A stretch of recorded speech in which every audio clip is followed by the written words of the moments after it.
Speaking of fire and eruptive activity, PHIVOLCS warns that the eruptive activity of Mayon volcano could last up to 6 months. Here's the report. Ala!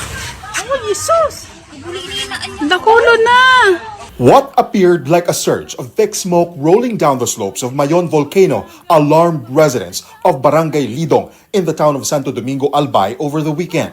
The area falls within the 7-kilometer extended danger zone from the volcano's crater, which means evacuation is not yet mandatory. Still, fear was evident among residents as they watched from a distance. PHIVOLCS clarified that what residents saw was not just a simple ash cloud.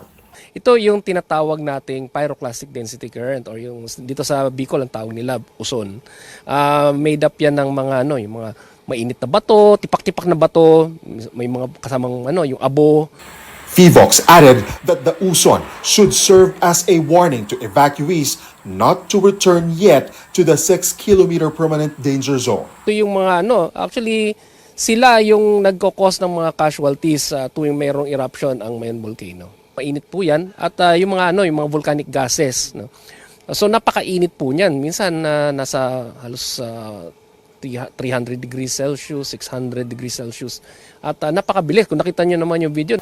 In Santo Domingo, preparations are already underway at this vacant lot, which could serve as a temporary evacuation site should Mayon be raised to alert level 4 or 5. This would mean the evacuation of around 79,000 residents living within the 7 to 8 kilometer extended danger zone. Residents from Barangay Lidong and San Isidro have begun working together to clear the area where tents and makeshift shelters may be set up. Ang una po, sa school po muna sila i-evacuate ng 15 days. Habang po nandoon sa school, saka po sila gagawa ng mga shanties. In preparation po ito na ginagawa, nililinis po muna, saka kung halimbawa man magtaas ang level ng Mayon volcano.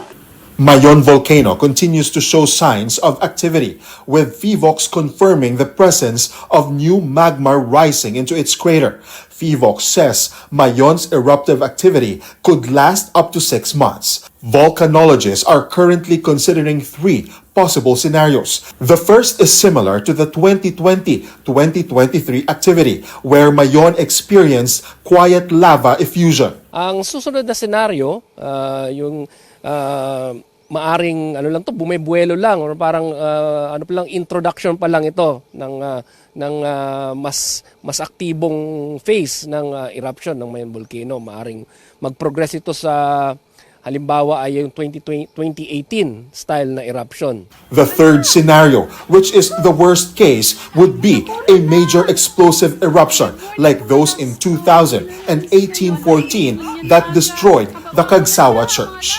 But according to PHIVOLCS, the chances of this happening remain low. For News 5, Gio Robles, we are One News.